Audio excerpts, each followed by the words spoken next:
All right.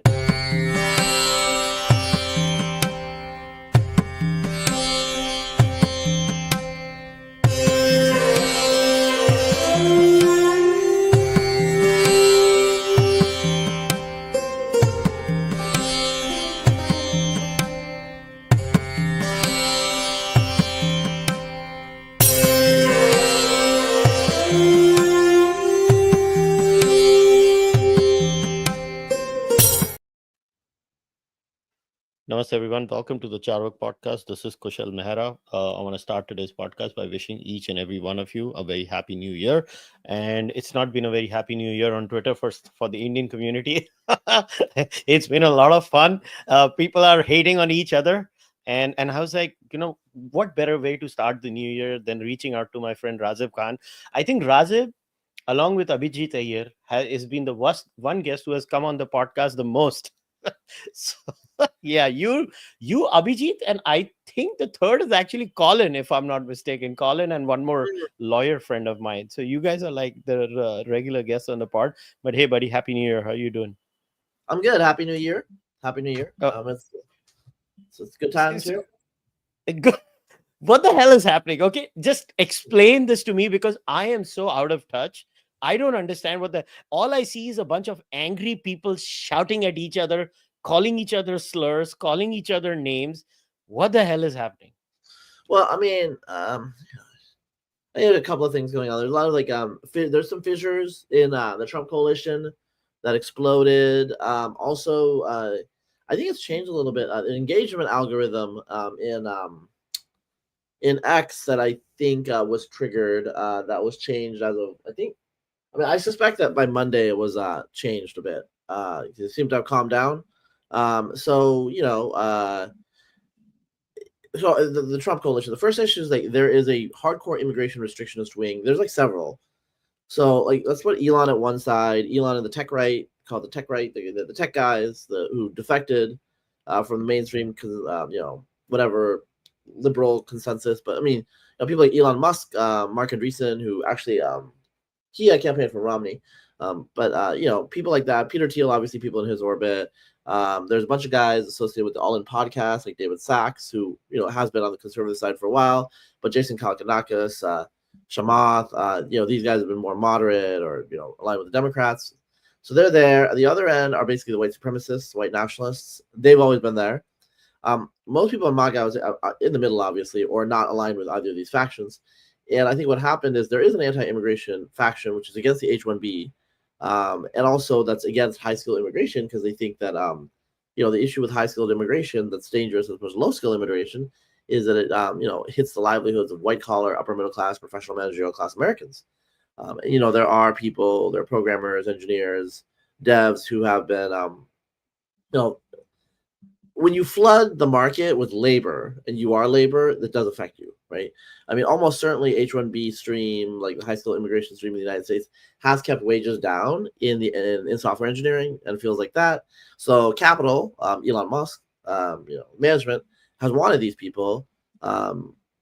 The rank and file is much more ambivalent, actually. A lot of them kind of have like a capitalist ethos, and software engineering is a field where you don't really need credentials as much. Like obviously a lot of people in software engineering, they got their computer science degree at Stanford, so obviously they're pedigreed. But there are people who work at Google and other places, and then definitely a lot of startups who just don't even have like a college degree. Some people who don't even have a high school degree, and they have skills. If you have skills, it's good, and so it's a very competitive field. And I think what happened was, some of the racial nationalists, they actually thought, because as we're speaking, Trump has come out in support of H-1Bs and high school immigration. They actually thought that they were going to get like, a racial nationalist, regime, so to speak. And also like some of them are, Americans for white people and all these non-whites need to go back. I mean, some of this stuff is just crazy. We're not going back, the minority of, even if you count all of the, let's say like Italians and Middle Eastern people, which they are counted as white, even if you count all that, less than 50% of births are white. So this is on the way to, a 50-50 or a majority non-white, whatever. I mean, I don't like thinking like that. I don't like talking like that. Again, I have to say that this is like, a little bit about like left identitarian type thinking has percolated on the far right. It's always been there, Nazis, white nationalists, whatever. And so, and then Vivek came in and said that like, basically Americans were just not hardworking. Now, this is like a traditional libertarian conservative position that actually people used to say. But now, because of the Trump realignment with more working class voters and more people that are economic nationalists and more people that are like white identitarians, they flipped out. And obviously, Vivek is Indian. And, there's a lot of anger and resentment at Indians in various parts of American society, in more the elite level, especially on the right, because, Indians are aggressive. They're doing well. People like Jay Bhattacharya is going to be at the NIH. People like Kash Patel is going to lead that, FBI. Even on the far right, there are a lot of Indians. It's kind of like Jews, where even on the far right, there are a lot of Jews, right? So you can't avoid them. So it's really frustrating. And then, there's a lot of things going on here. And then there's the other issue where it's like Indian immigrants, they're louder, more aggressive, for example, than East Asian immigrants. And, there are certain things associated with Indian immigrants that people don't want in America. Like, like they don't want like the clannishness and the ethnic nepotism and all these other things, which there's a perception that Indians hire Indians. And, in some cases they do definitely, definitely there's ethnic nepotism sometimes, so, all of this kind of came together and just exploded, on the far right. Now, the problem is Trump has been pretty clear on and off over the last like 10 years that he really likes high-skilled immigration. Like some of his people like Bannon, Stephen Miller do not, but they've got to convince him. Like he's kind of starting with the Elon Musk position because he's a billionaire like Elon Musk. And, capital, they want the best people. So they'll get them wherever they want them, wherever they can get them. So we'll see. I'm going to be honest. Like I always just anticipated Elon would win. He tends to win, and Trump has a track record on this topic, and people were hoping that he would change, but he didn't. He seems to have expressed, broadly pro high skill immigration sentiment. He's been saying this for a long time, by the way. He said on Steve Bannon's show. Bannon tried to correct him and argue with him. Hey, we don't want to get dispossessed. Like these people are even blah blah blah more dangerous because they can come into our elites and all this stuff. So it's like high level what's going on here. And then, I do have to say, I think the X engagement algorithm, Elon has done certain things that have amplified political arguments. And I think they just, I saw a lot of people in my timeline that's just like, I was like, wait, I've never seen these people,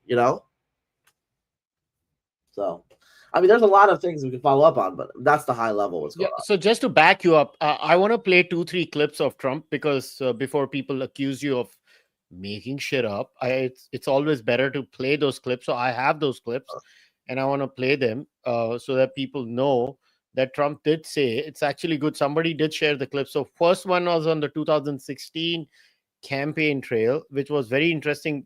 I'm going to play 3 clips here. People to come into our country. We welcome people, but they have to come in through a legal process. So we're going to have a wall, but it's going to have a big, beautiful door. And people are going to come into our country, but they're going to come in legally. So this is 2016 from the campaign trail. Trump saying people can come into our country. We're going to have a big open door. They have to come in legally. It's a pretty sane position. Then obviously this was August 23rd, 2024, which is way before all these crazy people who are ranting and raving. This was Trump's position. Be taken away. They won't be taken away. Mr. President, ex-president. So a lot Latin people believe in you, and I know a lot of dreamers right now can work legal. What is your plan with that people that right now works legal in this country because they are coming in legal? Oh, we're going to have a process to come in. We want people to come into our country, but they have to come in legally. We don't want people that are murderers, that are drug dealers coming in from jails. We don't want that. We want people to come in, but we want them to come in through a system legally. And we're going to open that system up. We need people. We need workers. We need a lot of people. And we want them to come into our country, but we don't want to come in from the prisons. We don't want gang members that Venezuela gives us, the MS-13 gang members. We don't. So this was one, and then I'm going to play the third one. I think it's very important to play these clips so that people get a context of where Trump stands, and I think this has led to an even bigger meltdown in the nativist MAGA crowd, because this is basically recently, I think yesterday. Why'd you change your mind on H-1B visas, sir? I didn't change my mind. I've always felt we have to have the most competent people in our country. We need competent people. We need smart people coming into our country. We need a lot of people coming in. We're going to have jobs like we've never had before. But sir, you said you changed your position. You plan to go to the I don't understand. Trump has been consistent from 2016 to August 2024 to literally the New Year party. He has been very consistent on his position. And if you look at Trump previously, right, I'm talking about 80s Trump, 90s Trump. Trump has always been very clear. I want legal immigration. I don't want illegal immigration. So what's the problem here? Well, I mean, okay, so there's a couple of things. I think a lot of people believe that, well, I mean, no, a lot of people know Trump is pretty flexible on his policies. And, with the first term, who the president talks to and who executes the policies matters a lot. So I think a lot of people did think that, he's going to have Miller, he's going to have Bannon advising him probably from the outside. There's a lot of restrictionists that are within the Trump orbit, and immigration has been like one of the, immigration was the distinctive Trump plank compared to the other Republicans. Also, economic nationalism in general, anti-free trade, like anti-immigration. Some people, they want to pause. So there's like multiple positions. Like one position is like you just want to pause, except for maybe like, I don't know, let's say like 50,000 superstars. Let's just make up a number, like, because right now we're having millions of people come in. A lot of them are like irregular because the Biden administration was taking a nap. But millions of people are coming in. So like over 15% of the population is foreign born, the most since 1900. We obviously, I think everybody, not everybody, the vast majority of people in the Trump orbit will be, we need to get that under control, right? But the issue is like there's some people that are just like, let's just like drop it to 50,000, as opposed to say 500,000. That makes a huge difference.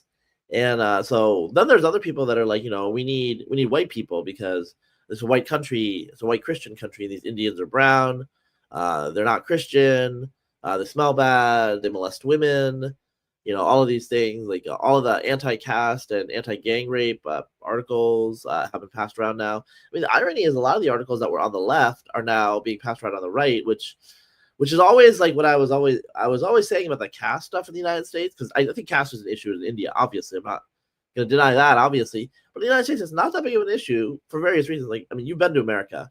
It's not India, right? It's just like, it would be like, I don't know. It'd be like saying that certain American issues like anti-black racism are an issue in India. Like, a lot of Indians are racist against black people, but there's not that many black people. It's just, it's not like a big salient social issue. Whatever people say or whatever people think, the social institutions are not there to execute on the whatever beliefs they might have, right? So in the United States, it's similar with caste. Like, Indian Americans are about 1% of the population. Only about half of them identify as Hindu. Of the ones that are born here, 130 marry non-Indian people. Of the rest of the 2/3, like most of them are marrying like, they're like, I don't know, like they're a Patel marrying like someone whose family is from Tamil Nadu. These are sort of, and this is not, caste can't be really a thing if you have that sort of, world, which, like I said, if you come to the United States, you've come, what I'm talking about, to Kushal. Anyway, but there are left-wing organizations that got grants to prove caste was a thing, that there was anti-Dalit discrimination. There are no Dalits here, really. Okay, let's be honest. So there can't be but, white people don't know. We look the same. And there's some brown people that's telling them that Dalits are being oppressed in the United States, blah, blah, blah. One of the things I always said is like, this is going to be used by all actors forever, because once it's in Bloomberg or wherever, it has the imprimatur of reality. You know what I'm trying to say? Of truth. And so now that's being passed around. There's people that are tweeting like, oh, you have to go back. This is not your country. And, the fundamental problem and why I got into a big argument is like, look, like I got kids here. They have no other country to go back to. I'm going to have to kill these people, or they're going to have to kill me. It's like very, very simple. Like, it's not real. This is not the real world. These are not most Americans. You know what I'm saying? They're LARPing online. And so I'm just like, look, you Nazis aren't going to make me go back. You definitely aren't going to make my kids go back, because like this is the only country they know. It's like simple, right? It's like simple. So if you say to a lot of people like, oh, your whole family's going to go back, well, I mean, we all have the Second Amendment in this country. We're gonna go get our guns and do what we need to do, right? So, I don't really understand like what they think. Well, I mean, I don't know. A lot of these people, again, Trump hasn't gotten office. They have like these fantasies of what he's gonna do. They think he's actually like a white nationalist superstar, I guess, or he's not. He's just a rich guy with some conservative views on certain issues that are more aligned with the nativist right than other Republicans, but still fundamentally he's a billionaire and he wants the best. That's just how it is. And so, I mean, do you want to vote against Elon? Do you want to bet against Elon Musk? No, I don't think you do, but maybe you have to. But I would not take that bet. So, from what I've understood from this argument is that there is a nativist section inside the larger MAGA coalition, and they just hate brown people. The funny thing is they would call you Indian too because they don't know what Bangladesh is. I don't get into like, because some people are like, I had a friend, she was like, oh, like she texted me and she was like, oh, it's too bad you can't like say you're Bangladeshi. And I'm just like, okay, like this is like actually okay. There was a guy online, we're friends, Indian Bronson. He's like more, I would say, like more friendly with the native. I mean, look, I'm friendly with a lot of nativists actually. I know a lot of far right people. It's not like I don't hold politics against people, but this would be like there's an anti-Semitic pogrom, okay, against like I don't know the Polish Jews in your town, and you're a German Jew, and you're like actually I'm a German Jew, like do not like try to burn down my house. I'm not that type of Jew. They don't care, right? So it's like this is not a time where you're just like actually I'm not that type of brown person. Just so you know, I'm a different type of, and like they don't fucking care. You know what I'm saying? They don't know. They don't care. So it's just like, I'm not going to, like I told her, I was like, I'm not going to get into an argument with this. I don't, like, honestly, I don't really care myself, like, just American, but I'm not going to, like, explain. Well, actually, the Indian subcontinent has multiple nation states. And they, for example, like, Pakistanis and Indians have a lot of differences of opinion. And you might not, no, you're not, you're not going to, like, explain this to people. Like, we're all Punjabi, we're all Punjabi at the end of the day. Does that make sense? Now, I do have to say, like, let's be honest here. I do have to say, we don't have the immigration problem that Canada does.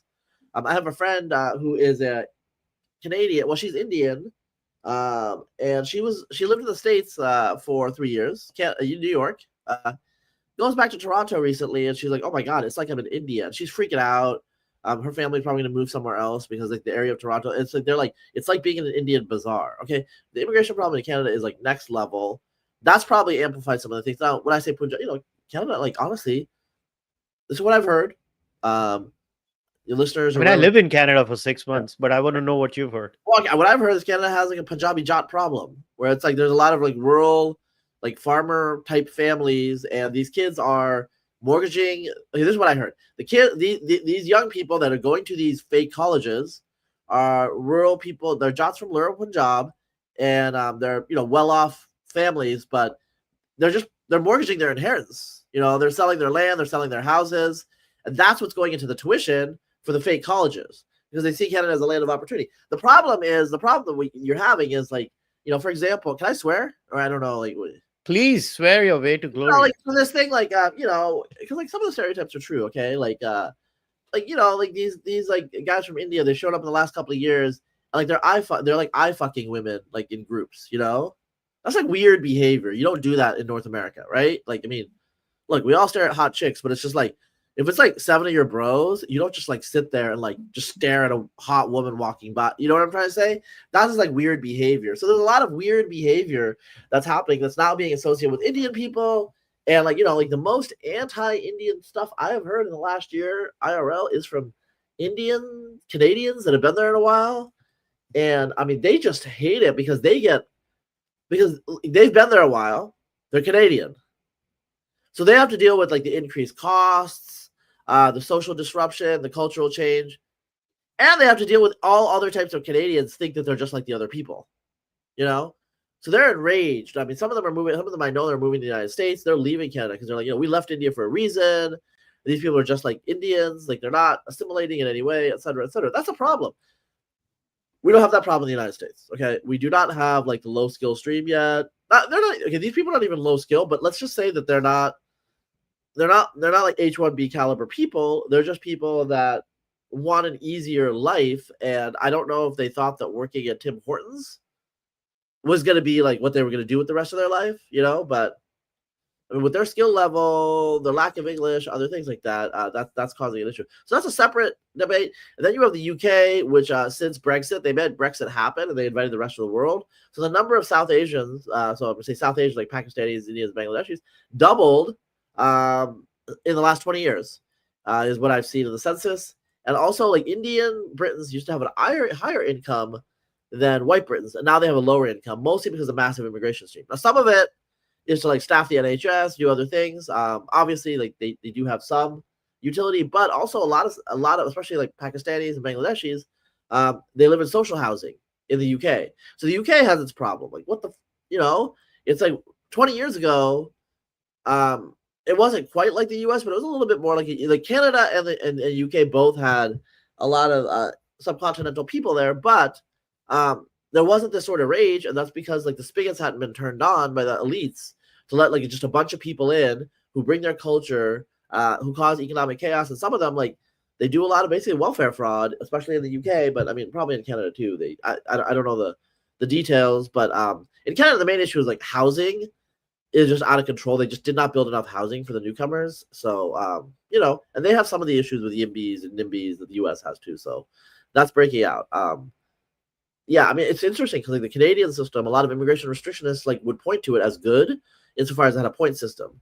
But what happened is the point system was gamed, and immigration fraud took over because, as because like you've been to Canada, like you have Canadian connections, a lot of these universities were not real. They were like, and the people there were not there to study. They're there to like figure out a bridge to how to get to Canada. And, we need, I mean, where Trump and the movement, definitely MAGA movement, like I think that has it right, is we got to have like a controlled immigration stream. We got to have a controlled border, and it's got to be like clear and transparent, and it can't be gameable. We want the best people. We don't want the sneakiest people. I don't know. Yeah, so as far as Canada is concerned, right? So this is what has happened. It's not like some Indian made the policy. It was a Canadian politician that made the policy.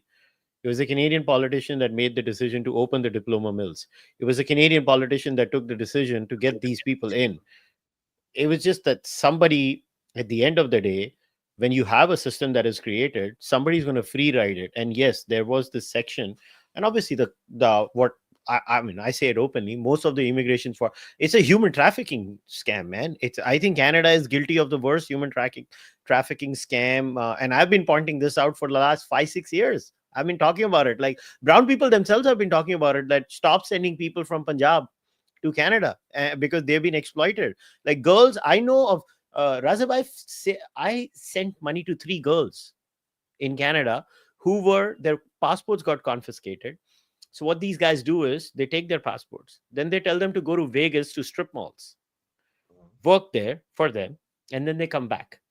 And I kind of saved 2-3 girls in this process, and I was like, just go back to India. And with honor and cultures, the biggest problem is that they sold everything in India. They sold their land, and they did what they did, and now they're like, oh, if we go back to India, people are going to laugh at us. My family is sold everything.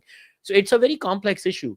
But one unique problem, like I was looking at crime statistics, right? See, data doesn't lie. At the end of the day, the kind of people that are entering, if they are so criminally inclined, the data should show in the crime statistics, but it doesn't show with Indians. Indians don't commit a lot of crimes. Yeah, no, that makes sense. I mean, the issue with Indians is not, at least in the US, for example, it's definitely not crimes. No, not even in Canada. Like Hindu Canadians are 0.3%. They are the least violent people in all of Canada. And even the Sikh community, people unnecessarily are barging on them. They're like 0.8%. I think Japanese Canadians are committing the same number of crimes as Sikh Canadians are. So I don't know what's the issue there. No, but the issue is like a different thing than like crime, or I mean, which in the UK is like a little different, right? We don't need to get into that's a whole different issue, but it's not crime, but it's like cultural displacement. Like Canada has been a pro-immigration, pretty politically correct place. You're again, like you're in Canada a lot, you have Canadian connections. It's just the last 3 years have been out of control. Yeah, right? And I've been very critical of the policy because see when your cops started making videos in Punjabi instead of English, you're messed up. I mean, it's quite clear. See, you're in Canada, speak in English. Like when I go to Canada, I refuse to speak in Punjabi with someone. I want to speak in English. Do you think I don't know Hindi or Punjabi? I know my languages. I'm pretty Indian.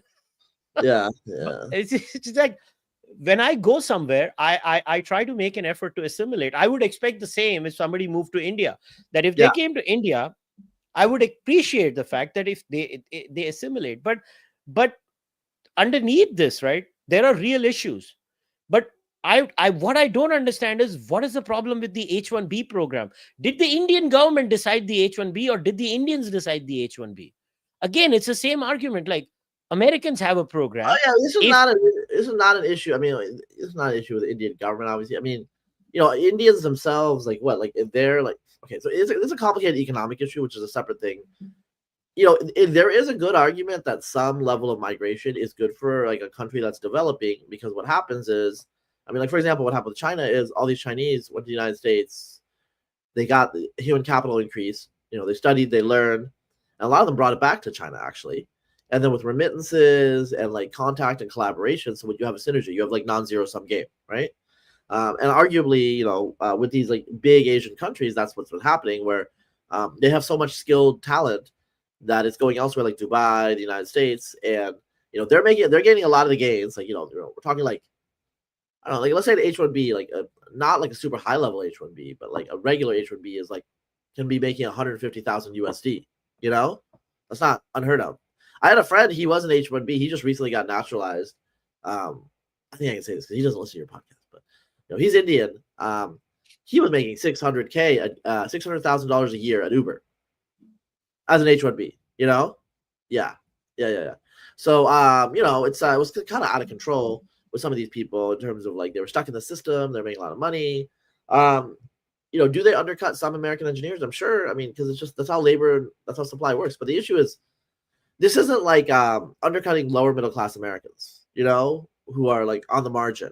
They're gonna go from lower middle class to this is like what is it, 85,000 slots? There's a huge backlog of Indians. The whole issue was removing country caps would be like Indians. And one issue, and I'll articulate this, your audience I think maybe will understand this better. There is some ethnic nepotism with Indians, but because but a lot of it is like it's hard to distinguish from, oh, you hire people you hire people who you went to the same university department with. White people do this too, but it's not called ethnic nepotism because we don't consider white people ethnically nepotistic. But the issue is like when I see a startup and they're like, oh my God, they only hire other Indians, and it's like a guy named Ayer, a guy named Banerjee, a guy named I don't know, whatever, like another South Indian name, and then a guy named Shah, and then a guy named Khan. Okay, that's not like ethnic nepotism. Like those people don't have anything to do with each other in India. So how do they know each other? Usually they met in the United States, or they met at IIT, or they met whatever. And so that's not ethnic nepotism. It's just people who they know. But Americans don't understand that. And also, like when you're talking about ethnic nepotism in India, like there's a little bit of stuff about the Telugu mafia. So for example, there are like body shops in the United States. They are like getting around the law in a way.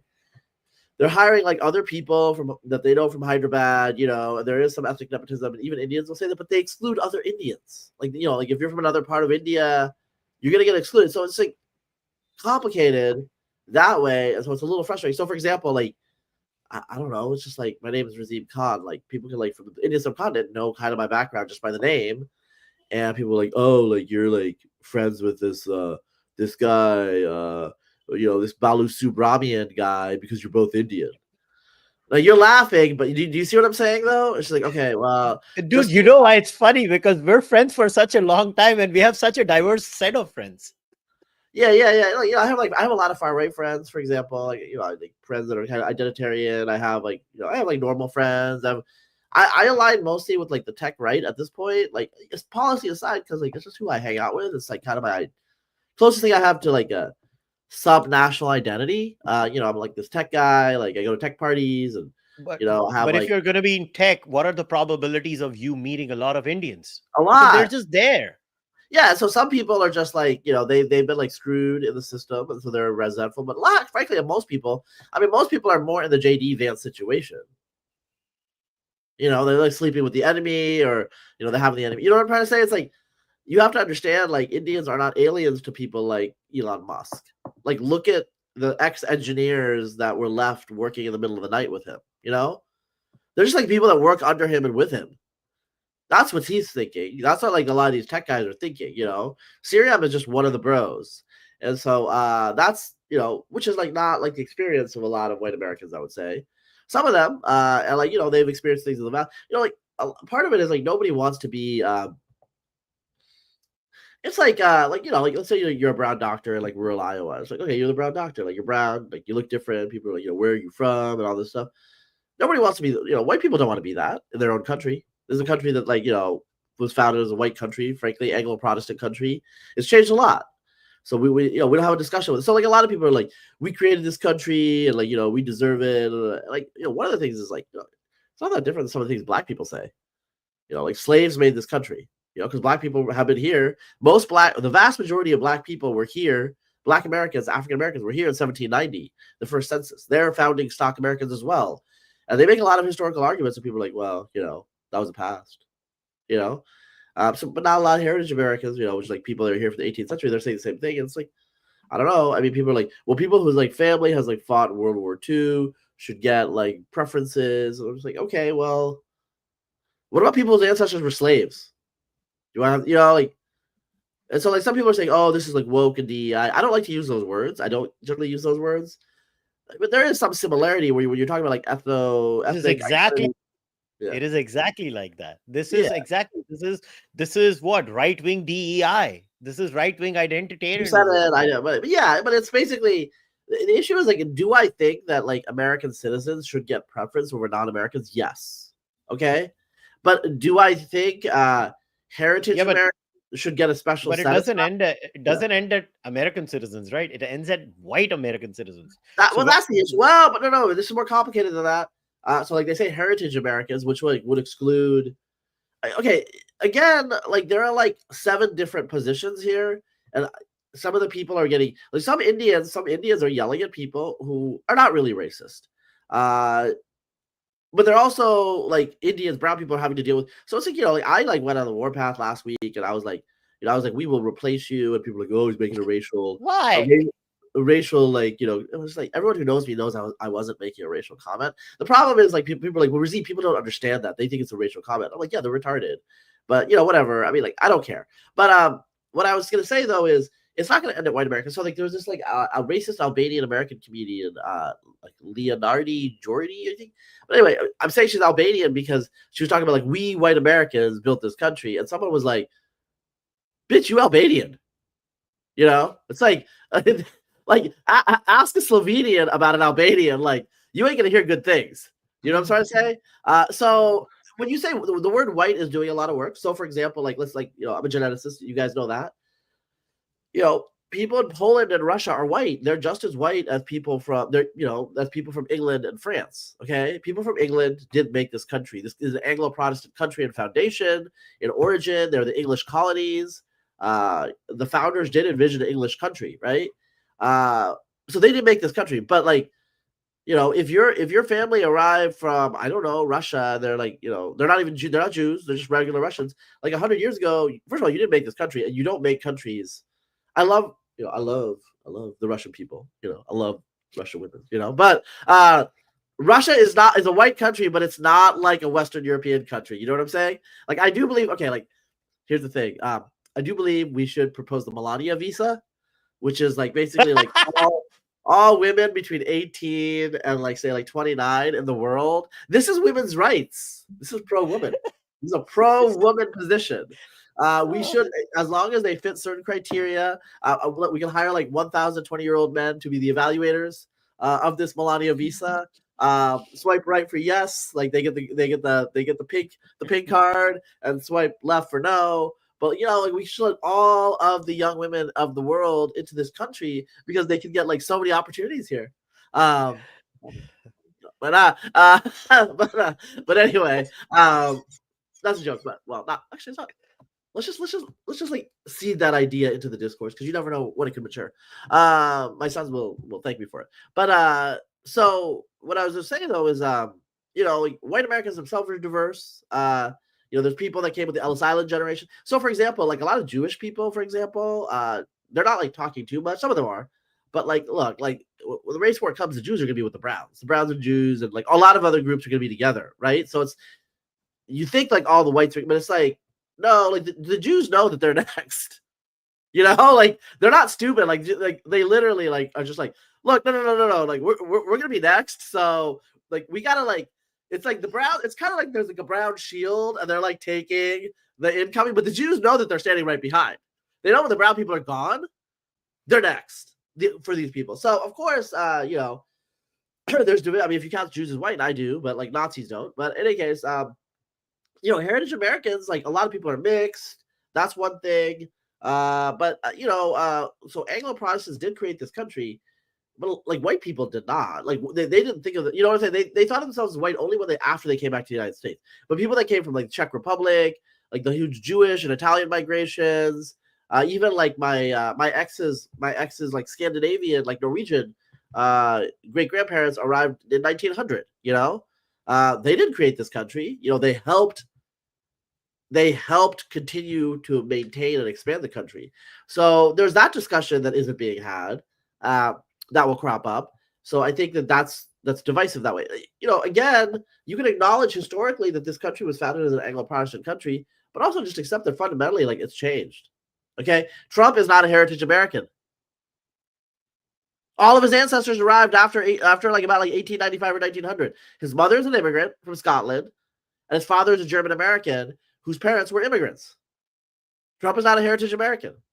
J.D. Vance is a heritage American. Obviously, his wife is not. Like we could do this. We could go through people. You know what I'm saying? So what are they going to do? Send his wife back? Yeah. I mean, it's confusing because and then there are people like Vish Bura and Kash Patel. Kash Patel hasn't said much, but like Vish Bura has, who's like really hardcore MAGA. And, this stuff is just like really confusing. Like I think Dinesh got mad because some Korean was saying that like, Indians are stinky. Dinesh D'Souza, who's very far right wing, started dunking them. It's like. Race horse crop. A lot of it's like engagement bait. And so, like I said, like I basically just try to like attack the Nazis and like avoid everybody else. Like I'm very clear. Like I don't want to like. There are some people who've been saying some harsh things, whatever. But like reality is like I kind of know a lot of these people and like Nazis. Yeah, like I don't like and like they're coming at me and I'll just block them and I'll like insult them. But like a lot of people, we're just having policy disagreements, So for example, like let's be honest, there are like my friends Lomez, for example. If everyone want to look him up, Lomez, Jonathan Kieferman, he's like anti-immigration restriction and probably like for his pot, whatever. He wants a republic. He wants America to like get back to its roots. I just think that that's not going to work anymore. I think we need to like look forward, not backward. I think we need to go up, not stay where we are. I'm on the Elon vision of big America as the launching pad to space. America is the best hope for innovation, for like this kind of the salvation of the human race is like a Faustian race that like is transformative, that takes the next step in our evolution. I think that's going to be done in America. I don't think it's going to be done in India. I don't think it's going to be done in China. I definitely don't think it's going to be done in Europe. And I think let's not talk about Africa or South America or Latinx America, right? It's America. This is it. This is the choice we got, right? So we gotta bring all the great innovators to this country. We gotta bring all the great builders to this country. We gotta make this country be something beyond and better than what it is, right? Now there's some people in the MAGA movement who don't like hearing those things because they're like, what's wrong with this country? Like this country was better in the past where it was all white. We're not gonna get that country all white, right? You're not gonna you could kill me and my children, but like if you want to talk about that, talk about that. You're not gonna have that many people on your side. That's just the reality, Even if you're gonna have a lot of people on your side, I'm not gonna just like leave the country. You're gonna have to kill me. That's how it is, I mean, that seems like harsh to say, but like if you want to bring it up that way, like that's what's gonna happen, right? So, So I mean, listen, it's not my problem what the Americans decide to do at a policy level. I can tell you stuff like what. So I was born in Mumbai in 1981, 43-year-old guy. Today, I see way more white people in America, in Mumbai, than I have ever seen in my life. All right. There are a lot of companies that have opened up in India. In fact, even Indian companies in many cases now hire white people as CEOs where they don't find Indians for the job. They're very open about it. They hire white people. In fact, I have said this to many, many times when I meet these CEOs or meet owners or rich Indians, they tell me that, if you have some capable guy outside India, some white guy who wants to live a good life in India, listen, you get a kick-ass salary in India as a CEO now. You get American equivalent salaries in India. And even if you get 10, 15% less, you end up saving way more money in India because the cost of living is cheaper. Sure. So it's like there are areas I can tell you in Mumbai, certain pockets where there are actually a lot of rich white people living. What's the big deal? Nobody gives a shit about them. They're more than happy with white people coming. But what about the chicas? Like, what's the dating situation? Is it, Well, curious. there is expat dating. I'm just asking, abstractly. You're supposed to come to Mumbai, so don't tell me you didn't come to Mumbai. So there's some complications, but yeah. So the thing was that what I don't understand is, let's say H1B has some issues at a policy level. So shouldn't the discussion be, okay, let's fix those policy issues? Like in Canada, I can give you the Canadian example is because I studied the system so well. So what they did was they actually gamed the system by design. The system was prepared to be gamed because the policy was pushed by a certain section of the Canadian political class. They made shitloads of money doing that. Yeah. They destroyed the society. And now everybody's taking it out on Indians. Well, in a very weird way, it's actually the Indians who are the victims of the freaking human trafficking scam. Now, what's happening is a lot of Indians are going to be sent back from Canada to India. I know it's going to happen in the next 2-3 years. They're going to be sent back. And you know what the funny thing is? A lot of the human trafficking was exaggerated in Canada is because a lot of them were being sent to America. So you know what happens is they came in as students on a student visa to go to these fake diploma mills, and then they would be taken illegally to America. I know so many of them. What are they doing in America? They're doing menial jobs in restaurants and shit like that. And that's the problem. And that's why Canada got screwed, because nobody wanted to go to Canada. Everybody wanted to go to America. I don't know if you remember that documentary of outside of people at the southern border, outside of people from let's say a Latin American country, the one country, that one ethnicity of people who were the highest at the border down south were Indians. Yeah. And these Indians are coming in giving, and I know this for a fact, Razib, because I met a few illegals over there and I asked them what the hell they paid, and they're telling me figures which are like $100,000 US, $50,000 US. This is insane levels of money. These aren't poor people who are coming to America. They're selling everything and coming for what? I don't understand. But the H1B has nothing to do with that. If let's say the Americans had an H1B problem, they should have fixed it, right? But clearly, the political class in America has a disagreement. Trump is pretty much aligned with what Elon Musk says. And Elon Musk even went to the extent that I will go down fighting if you guys, stop me. I don't care. And there's this section of, but I want to focus on something. There is this, I don't know if you remember, it was a few months ago when I had messaged you. I was like, have you noticed since Elon has taken over, there is this class of grifters. I don't know if you remember, we had a conversation about this, that there's a class of grifters irrespective of what they do. I'll give you an example. Let's say cricket is a giant sport in India, right? There are random Twitter handles post Elon's takeover. They just post bullshit and they have a blue tick. And you know it's bullshit. And now the racists, the haters, everybody is gaming the system. Now they are being systematically demonetized. And they are making the claim that Elon Musk is against free speech. Now, I looked at Elon Musk's tweet. He had said that new Twitter policy is freedom of speech, but not freedom of reach. Negative hate tweets will be max deboosted and demonetized. This is 2022, before people say, oh, what is it? So you will find the tweet unless you specifically seek out, which is no different from the rest of the internet. So Elon was pretty clear that you can be a hater.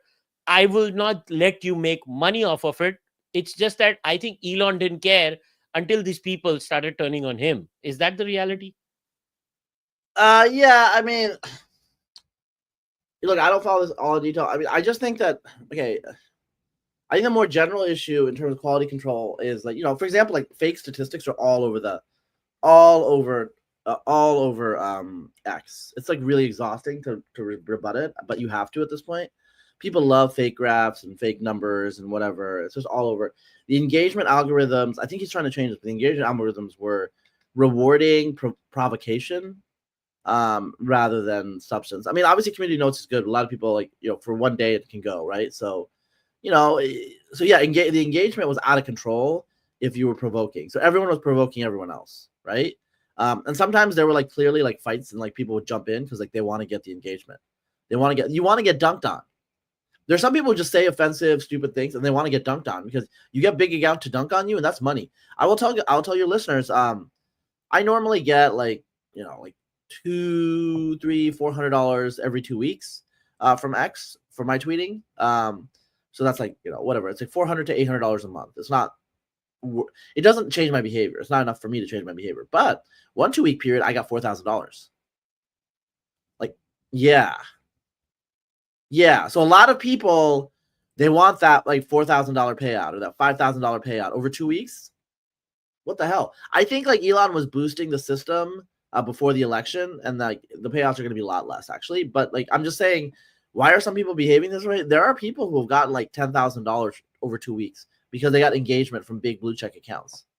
How do you get engagement from big blue check accounts? You can produce quality content, but you know what else you can do? Provoke. Because people can't help it when someone says something stupid and they're like, this is retarded, dunk. And like, actually, that engagement is money in the bank for the retarded person. So people are like incentivized to being retarded. Plain and simple. I think that's what's happening. And I hope Elon changes that because it's making the X is getting like way more internally focused without outbound links and other things like that. They're deboosted. I don't personally like it, but it is what it is. And so you got to deal with the system that you have.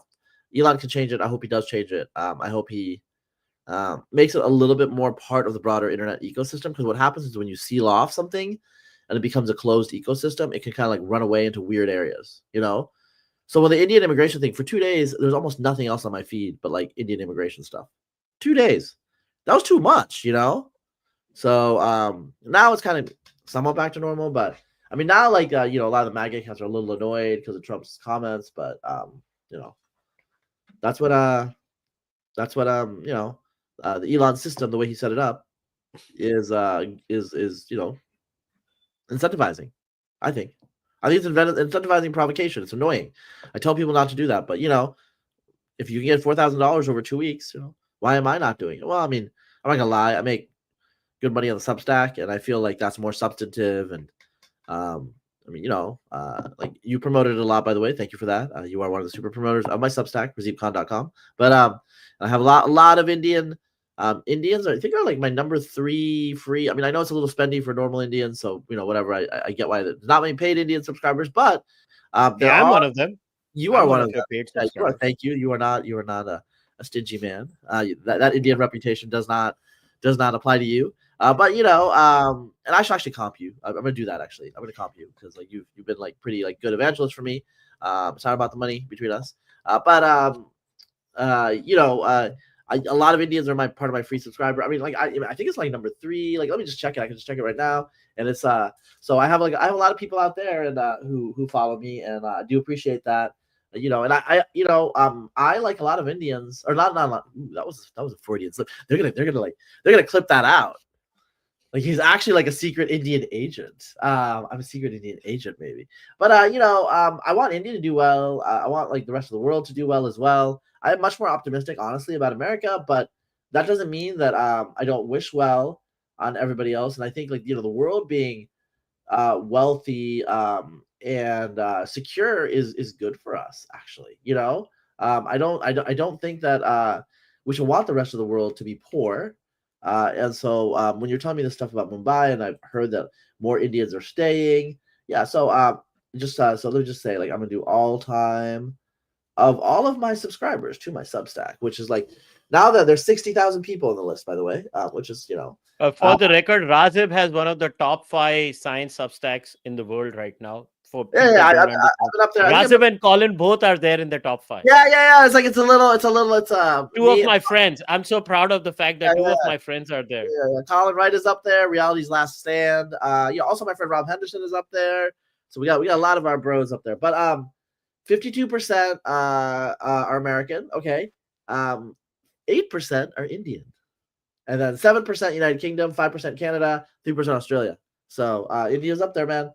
In terms of people who follow me, and so and I mean, honestly, the Hindutva, the Hindu nationalists, some of they seem like really. I don't see them that much on Twitter and X anymore. I don't know what's going on with the algorithm. I have some good relationships with them. I have some bad relationships with them. But when I see people in real life, Indian Americans, like, people who are immigrants, they always they always have good things to say about me, and whatever. They're like, yeah, sometimes you get into beefs and whatever, but it's good experiences overall. So I don't have a problem. Again, I do think immigration needs to be under control. I do think we need to talk about the numbers, et cetera, et cetera. But I also don't believe this idea that we need to have only, I don't know, 50,000 people. That's just not enough. Part of the issue is you don't, for example, Elon Musk was an H-1B. You can't identify who's a superstar ahead of time. So you just need a big pool. You need a big pool of talent, and from that big pool of talent, you have some people who will jump out, who will mature and grow out of it, right? And then that's what it is. The irony is a lot of the arguments about oh, we can just train Americans, et cetera, are very are traditional left-wing arguments, right? We're not using human capital. We just need to give people the opportunity. You give people the opportunity, they will step in. I mean, it's not all wrong, but I mean, to some extent, there are human endowments differ, and we just, we need to get the people with the best endowments. I also have to say it's it sends signals to high skilled people, high human capital people. I mean, I know you're Indian, Kushal, and a lot of most of your viewers are. I'm sure you would want this. 12% American, 12% Canadian. I'm only 50% Indian. 50% of my listener base. Yeah, we're the same. India now. We're the same. We're international content creators now, right? Yeah. And so, but I would say a lot of Indians would want the best to stay in India. Why don't the best stay in India? We've talked about this. India has problems. India has problems. They don't want to deal with this crap. You know what I'm saying? They don't want to deal with this crap. The best want to be with the best. The problem is if America is trying to give a signal that it doesn't want the best, they'll go somewhere else. Exactly. That's exactly what I wanted to do. And then I'll take a few questions from the viewers also for you. See, this is my fundamental problem with America. The idea of America, okay, I understand it starts somewhere and it ends somewhere, but like everything, right? I think Michael Shermer explained this the best. Yes, maybe the First Amendment started for just white men. Then it extended to all white people. Then it extended to everyone in general, but the fundamental of the idea, the American experiment, was something that worked. Now, India made a lot of mistakes in its foundation, right? When we got independence from the British, we followed socialism. Then we did not, by the time we followed free market economics, yes, we did a few good things, but we still did not do sufficient labor reforms. And listen, now India you cannot ignore India, whether people like it or not. It's a giant economy now.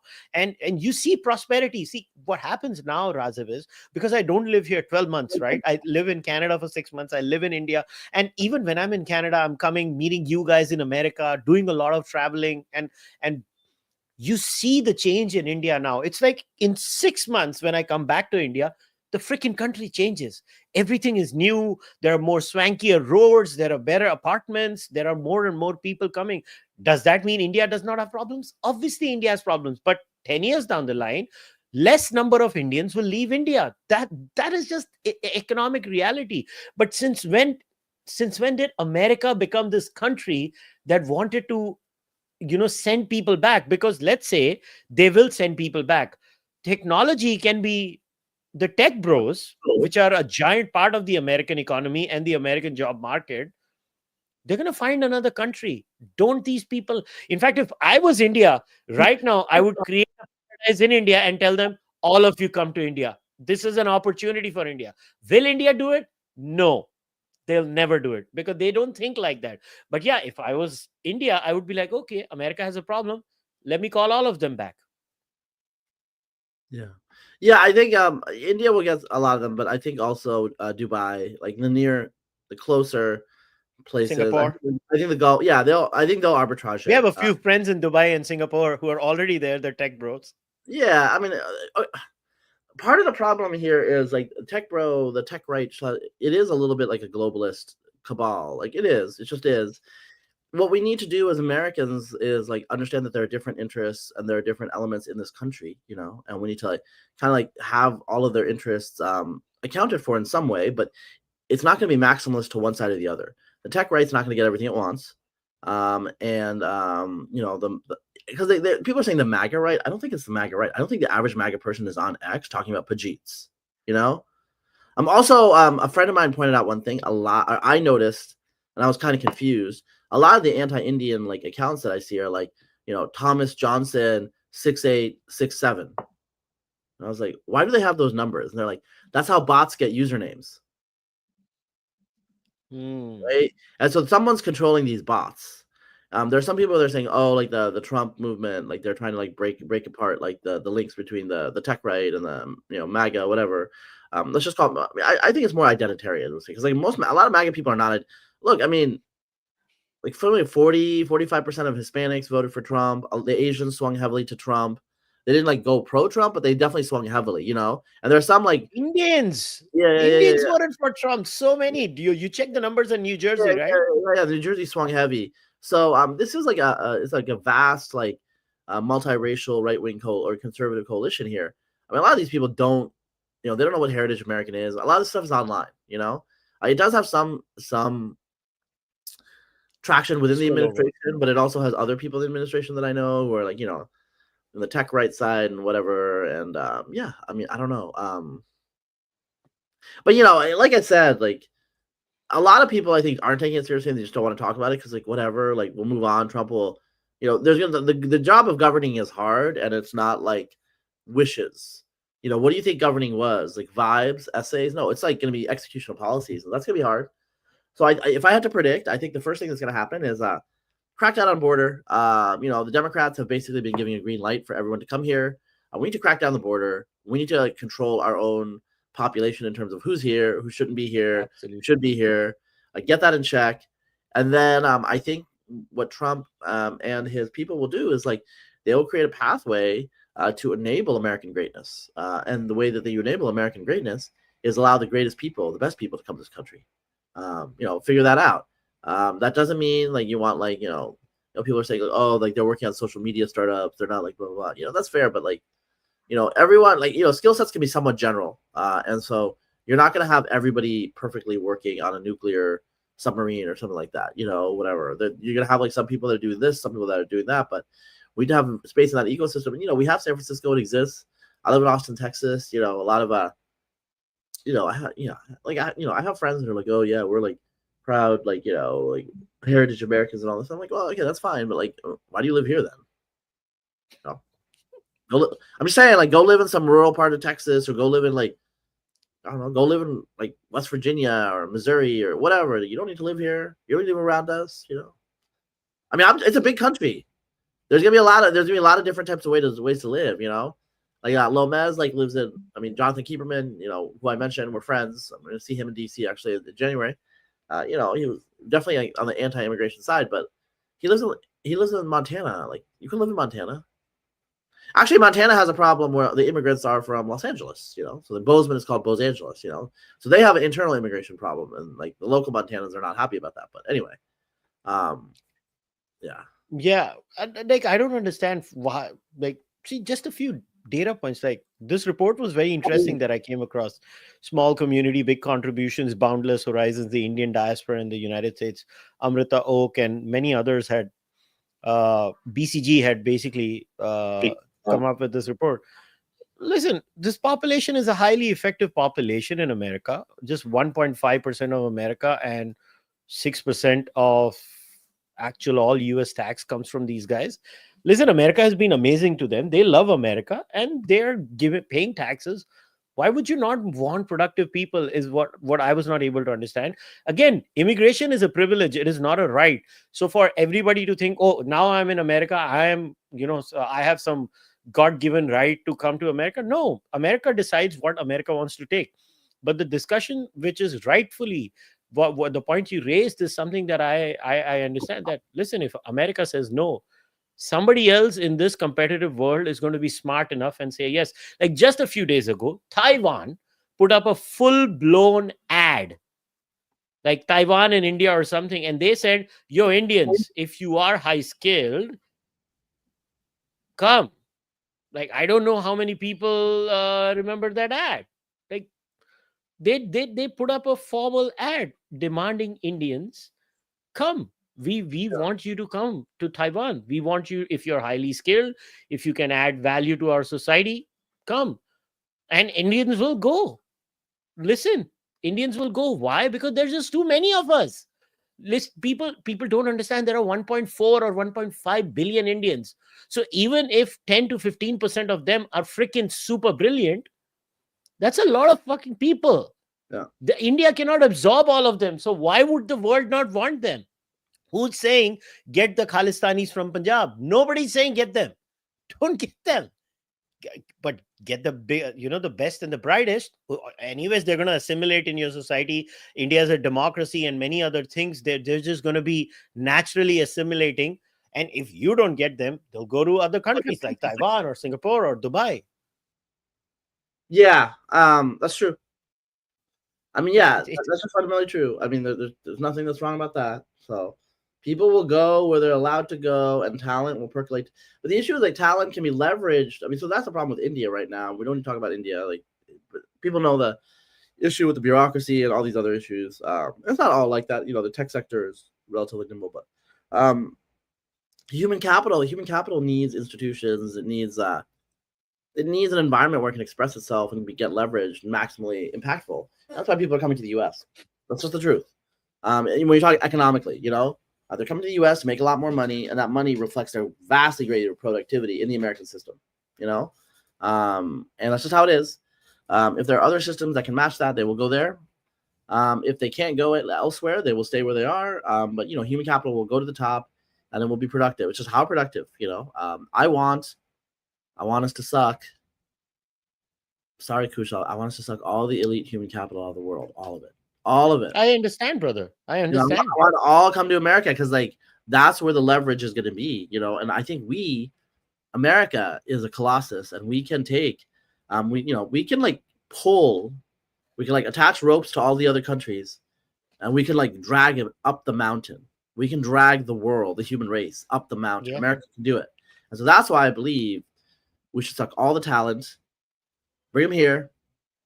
I'm saying, the Chinese, the Indians, the Africans, the Latinx, the Europeans, all races, all colors, all creeds, bring them to the land of opportunity and allow them to innovate, to create, allow them to be as the gods, we have the power to give them the fire to forge a new world. A new world is going to be created in the USA if it's going to be created everywhere. If it's not created in the USA, honestly, I don't know.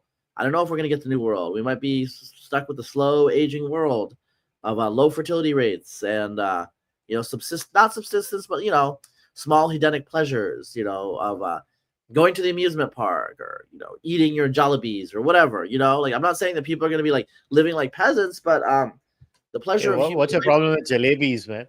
I don't have a problem with it, but I'm just saying that shouldn't be the end of your life. You know what I'm saying? Go to Mars. Don't gorge on jalebis. I don't know. You know what I'm trying to say though? It's you will eat jalebis in Mars. Yeah, or in the US would be McMansions. You want that McMansion and you want that boat. That's great, but the boat and the McMansion will die. Achievement of going to Mars or building a super skyscraper. These things will last. I don't know. Some of us. I mean, you wrote a book. We should talk about it sometime, but that'll be. Maybe this 2025, I'll put it. We were gonna hit it, but I was busy. You were busy. It happens. But some people they do things that will last beyond their own lives. I want our civilization to do something that lasts beyond its own existence. I want Americans to do more than just go to the moon once. I want the moon. I don't want Canada to be the 51st state. I want the moon to be the 51st state. You know what I'm saying? I want America to be the first interplanetary country. Nation, government, empire. That's what I want. So how do we get there? I think how Elon Elon thinks we get there. And if you don't agree with the vision, that's fine. You disagree with me. It's a democracy. We have like public, forums to speak about this, and we can disagree. That's the American way. I do think that if your vision is articulated, I think that people will choose the vision of greatness. I'll share an anecdote with you. One of my closest friend's son, I'm not going to take his name. He's now known in tech circles. I'll tell you about the kid offline also. One of the smartest young children I've met in my life. I think he's just 18 now. And you know what? Because America is a magnet for talent, sucked them right in. They took him in. He went there on what was that? The special brilliant people visa, not the H-1B, where when you're that one.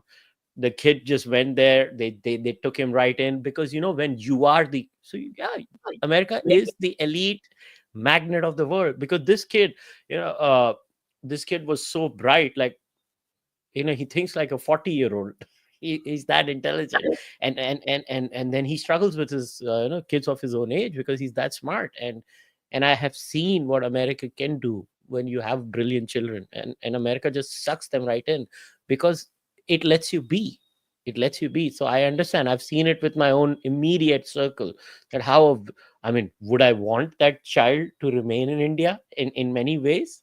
I don't know. I think the child should go wherever he wants to go. It's funny because the kid has now established such a big business where he has office in Bangalore and in the Silicon Valley. So he's in both countries. But America took a brilliant Indian again and again. Whenever America finds a brilliant person, and I don't know why stupid people would want to change the fundamental nature of America. Yeah. I don't know why. I wish India could become that, but India isn't that. The nature of America is always a debate, though, and they want to reinvent it. They want to recreate it, and so they thought Trump was going to recreate their their like Republican ideal, and he's not really. He is in some ways, Trump is a radical figure, but in other ways, he's a very conventional figure. He's a very conventional figure from 1980s U.S. Greed is good, capitalism, big, bling, stuff like that. So, he wants like a big, beautiful America, with all the best people. Yeah, with legal immigration. That's literally like the kind of thing he would say. He's like, I want the best people. Just beautiful country. You're gonna love it. You're gonna love America. Just go to New York City. Go to the skyscrapers. He loves the greatness of America. That's his thing. He likes like the big and the best and the superlatives. And I think that's why he aligns. Candidly, that's why like the affinity between him and the first buddy Elon, because Elon is all about greatness. Elon is all about Promethean man, like kind of like reaching for the beyond, reaching to do the next thing. So. Yeah, and for those who doubted what I said, this is the official handle, Taiwan and India, and they're very clear. They want the best, and look at where they're offering the work visas. They're very clear: tech, engineering. They specifically mentioned that tech and engineering. Listen, everybody's figured out there are a lot of stupid Indians. But then amongst those stupid people, there are some freaks who are so brilliant. We just need to find them and get them over. And we need to create a system where free riders don't drop the system. Canada made the mistake where Canada was brilliant. They would just let in enough number of people, like 250,000, and then they opened the floodgates through because why? Because Canada was a resource economy. It went from a resource economy to a real estate economy. What do you need when you become a real estate economy? You need more people. That's where Canada messed up. And why America will never do the mistake of Canada is America will always be a tech, a resource, and innovation-based economy, which Canada was not. So, the people who keep using the Canadian example for America are stupid. They don't understand two nations are fundamentally very different. They just look similar. But I just want to... So basically, the summary of all the questions is that, okay, this was a very specific. Do you think the H-1B minimum wage now should be increased to 100K American. Would that solve a lot of problems, do you think? And a lot of animosity? I think that's, yeah. I mean, there was some H-1B reform that they were going to do, at the end of Trump's, and then like Biden undid it because he would need to go take a nap. So I think there's gonna be some H-1B reform. There are some problems. I do not like. Okay, we don't have a guest worker program in this country. Maybe we need to have it, but we haven't had the discussion. Okay, H-1B is an ad hoc guest worker program, and the problem that I do not like about the H-1Bs is that they're tied to the employer, and so these are like colleagues of other people that are regular Americans that can get jobs anywhere, and then there's like this whole kind of like indentured cast of people, literally, their cast of people that their employment is tied to the employer, so they need to find like another job. They can't leave the job and not have a job, right? Or they have to leave, and so that causes distortion in the employment market. I think that would remove a lot of the frustration if we had like legit guest workers that, let's just say that they had like 10-year visa, and within those 10 years they had to somehow like hit some metrics about like how long they're employed at what level compared to the national median to get to the next level of the visa, right? But within that 10 years, they're just like a regular American worker. I actually want this. I've talked about this. I want Britain and Canada to be assimilated, integrated as territories, and I want them to give special work visas because I want them to come work here. They're English-speaking people. We can unleash a lot of creativity, a lot of energy, a lot of innovation. I don't want them to all vote and become like 51st and 52nd states and all that stuff. We just have an economic relationship that I think there's a lot of human capital in Britain that's being unused. We need to use it. We need to leverage it. We need to deploy it. We need to mobilize it, right? And so, the whole world is part of this project. So we need to get our institutions in order so we can leverage the human capital that's out there. H-1B is a problem actually in a lot of ways. And it's not the best visa, but it's kind of like we've had kludges because we can't legislate, we can't do policy. And so, we've done, you guys know, India knows, in terms of like having institutional problems that don't allow the optimal solution to be proposed and executed. We are having problems with that. So I don't know what's going to happen.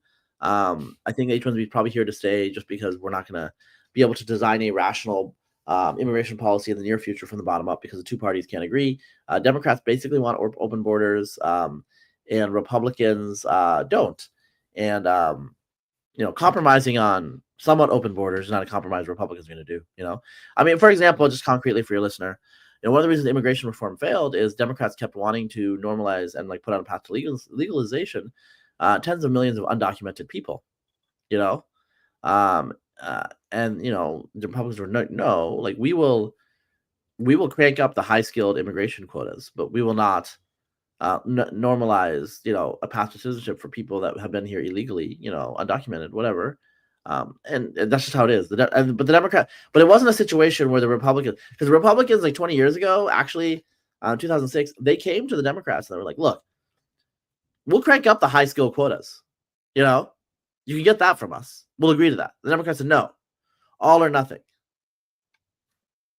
Right? They wanted all or nothing because they want those people to be their voters. Because they'll be they're like poor Latinos, Latinx people, and they'll be grateful to the Democrats. So this is the sort of politics that prevents reform, that prevents immigration reform, and so I think we're gonna be stuck with the system. We're gonna have to just muddle through it. And like January 20th is coming. Like a lot of things will change. We'll see. Yeah. Well, let's see what happens. All I know is I think it looks like Indians are the new Jews. Well, let's hope that they're the American Jews and not the German Jews. Yeah, that's what we hope for. So let's see what happens. It's going to be interesting. I think it's going to be fine. I think Trump making the statement has pretty much doused everything, and Elon deboosting all these crazy hecklers online. See, the moment you remove the financial incentive, the grift is done. If you're not going to make money off hate, then why would you hate? Yeah. So anyways, so before we wrap up, is there anything else you wanted to say, or we wrap it up? Yeah, I don't know. We'll see. Like, there's a lot of argument about things, and it's like the new administration is not even here yet. So, I think people should just be a little bit patient, just chill, enjoy January, enjoy the new year. Work out. I lost 10 pounds in the last month. So that's good. Yeah, That's good. I'll be trimmer next time I see you. I gained a lot of weight during the pandemic, so we'll see. That's good. All right, brother. You take care of yourselves. Pleasure talking to you as always. Mhm. All right, guys, we'll wrap up. In the description, you'll have Razib's X handle and his Substack. Go subscribe to his Substack if you have not. It's a brilliant Substack. He writes long form essays on, I would say, primarily genetics and history. That's his area, and he kind of focuses on that. And it's wonderful. I love reading Razib's work, and I actually subscribe to a lot of Substacks. Razib, Colin, Michael Shermer, that I can remember off the top of my head. I think there are a couple of more Substacks that I've subscribed to. I don't remember because I don't remember names now. I just subscribe and I start reading stuff. Yeah, Noah Smith is another very good guy on Substack. So I read all kinds of people. But keep watching the Cārvāka podcast. I hope you guys had fun with the first podcast of the year. As you guys know, my podcast runs only on membership. So if you can, do join the membership of the Cārvāka podcast here on YouTube or on Patreon. You can also buy my book, Nastic, on Amazon, wherever you are in the world. If you want to send donations from Canada, you can use Interac. Send them to kushalmehra81@gmail.com. In India, UPI, kushalmehra at icici. If you can't do anything, just like this video, subscribe to the channel, and if you're an audio listener, leave a rating. I'll see you guys next time. Keep fighting on social media. Bye-bye.